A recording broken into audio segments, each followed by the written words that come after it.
Ayyuuduree adda bilisummaa Oromoo Jaaldaawud Ibsaa wajjin maneedhaatti hidhamtanii turtan. Shaampuu waayinbeetiitti hidhama. Yeroon isaa yeroo kam? Yeroon isaa silsaan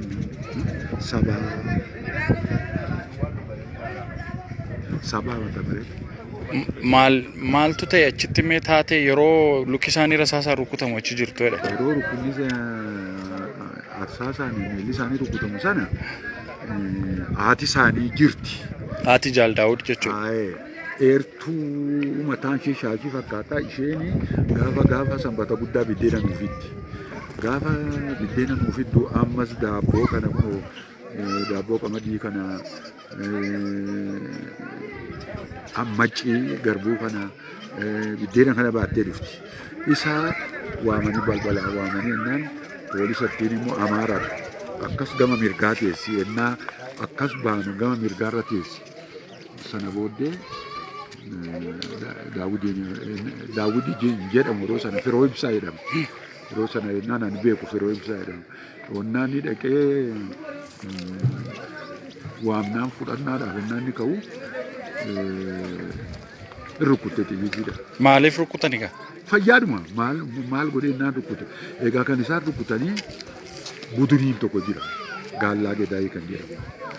Isaan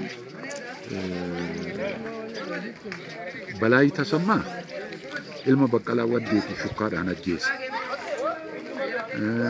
Immiruu Ibsaa qabanii hidhataniiru. Isa kana yoorra buusanii inni kun yuunivarsiitiidhaan akka ba'e har'a eebbifamee har'a soomatadhanii fidanii galchanii har'a immoo maneedhaa seensan. Eenyuun? Daawudii. Daawudii. Aseensanii sana booddee xiyyiitiin ennaa rukkutanii lafaan ol fudhadhee lafaa ol fudhadheen nama hizbi dirijiitiidha. Innis nama Alamayyoo Guutamaa jedhamu tokko wajjin kannee lafaa fuunee shaamizii koo babbaqaskeen ittiin miila isaa hiinee baannee mana keenii dhaqannee mana keenii akkamsiifnee galgala deebifnee ka guyyaa lamaa ta'u guyyaa sadii egaan beeku dhufee isa fudhate gama makiinaan fuudhanii Naqamtee buusan hospitaal. Wanni isin iddoo isin itti hidhamtan kun Naqamtee miti eessattidha? Shaambuudha. Yeroo Soorroo Guduruu Awuraajjasa jedhamu. Mana addamaa gajjaallaa. Ergasii booddee Jaaldaawud wajjin wal argitanii? Argeen beeku gaa. Ergasii Naqamteetti fuudhanii sokkan isin waliin argine. Naqamtee dhaqatanii ennaa Naqamtee duukaarra buune gaa nama duukaarra bu'ee Naqamteetti faayilii Naqamteetti nu waamanii Naqamtee buune ennaa nu Naqamtee buunu inni Addis Ababaatti ka'eera. Inni akkasitti lubbuun isaa kan hafe malee du'aaf qophaa'e. Gaafasuu ajjeesuuf turan. Gaafas ajjeesuuf turan. Isin mee obbo Galata seenaa guddaa qabdu gaa annaa kanatti yeroo sii kaastanii hidhamaa turtan amma immoo kun adda bilisummaa Oromoo biyya galeera. Oromoonis akka kaleessaa hin jiru. Mee maaltu isinitti dhaga'ama umrii kana geessanii kan arguu keessaniif? Waaqayyoon galannaa ga'u gammadeera. Qabsoo waggaa dheeraadha. Akka isaanii qawwee fudhadhee lagana seenne malee qabsoo waggaa dheeraadha. Ilmaan Oromoo duukaadha kan irra rakkataa ture.